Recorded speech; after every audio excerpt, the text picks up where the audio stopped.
کاتێ باسی خۆشنووسی دەکەین خەیاڵمان بۆ نووسینە گەورەکانی سەر دیواری مزگەوت و شوێنەوار و تابلۆ دەچێت.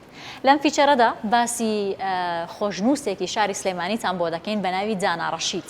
دانا لە شەقامی پیرەمێردی شاری سلێمانی دوکانێکی هەیە، لەوێ تابلۆی سەرنجڕاکێش و خۆشنووسی زۆر جوان دروست دەکات.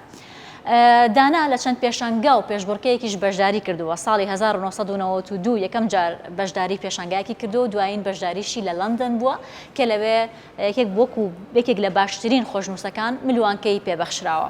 لەم فیچەرەدا باسی کارە جوانەکانی دانا ڕەشید دەکەین.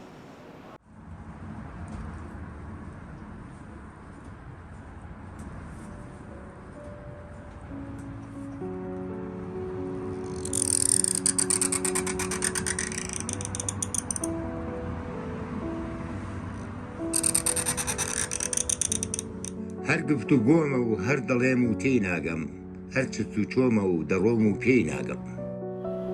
من دانا ڕەشید مەڵکەنی سەرەتا مەوێ پێناسێکی هونەری خۆشنووسی بکەم کە هونەری خۆشنووسی یەکێکە لە هونەرە خۆشنووسی ڕەسەنەکانی ڕۆژهەڵات کە ڕۆژ بە ڕۆژ پەیڕەوی گەشەکردن و پەرستاندن و نوێبوونەوە ئەکا. ڕەنگە هەندێک کەسە بڵێ تەکنەلۆجیا ئەمڕۆ وای کردووە کە بەربەست بێ لە بەردەم ئەم هونەرەدا، بەڵام من ئەڵێم هەموو پێگاتەی کۆمپیوتەر، هەموو دیزاینەرەکان ناتوانێت شاکارێکی هونەری خەتی سولس یا خەتی جەلی دیوانی بنووسێ کە ئەو جۆرە مەد و بەرزبوونەوە و کشان و داکشان و بینێتیایە. دیارە خەتی جوان خشلی خاوەنەکەیەتی. من لە سەرتاوە کە دەستم پێکردۆ ژنگەیەکی باشە بووە. یەکەم کاری هونەری منی ژەکەڕێتەوە بۆ ساڵی 92 کەکردنەوەی پێشانگایەک بوو. زۆربەی پێشانگاکانی ناوخۆی و دەرەکی و بەڵکو و نێودەوڵەتەکانیش بەشداریم کردو. لەم ئاخریا پێشبڕکەیەکی محاکات بوو لە شاری ئەردەن کرا کە بە خۆشبەختانە دوو کوردیتیا بوو کە مەدالیان بەدەستێنا. ئەو برادەرش لە هەولێر بوو وەیەکیش لە سلێمانی کە من بووم.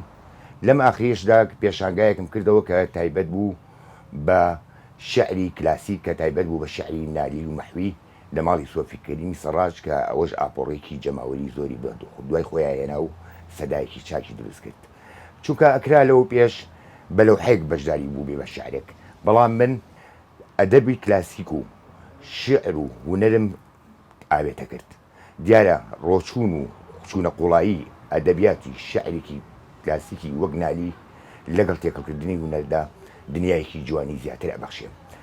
بۆ نمونە کە تۆ یەی شعرێکی نالی کە ئەڵێ واصیل کە عەبیری سەلامم بە حوجرەکەم، بزانە چی ماوە چی نەماوە لە هیوان و تاقوجوور، وەرە ئەمە بە شاکارێ بیڕخسێنە زانە چی جوانیەکی خۆیە.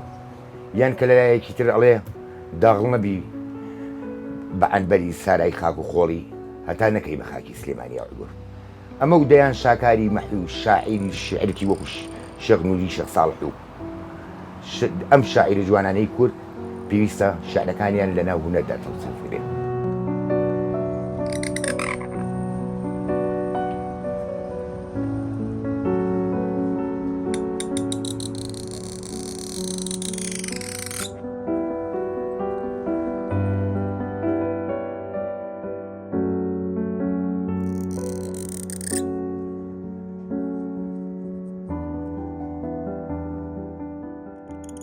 داخۆ دەرونی شەق نەبردەوە پردی سەر شەقام، یان پیر و فوداتان نەبەوە داری پیرمەسوور.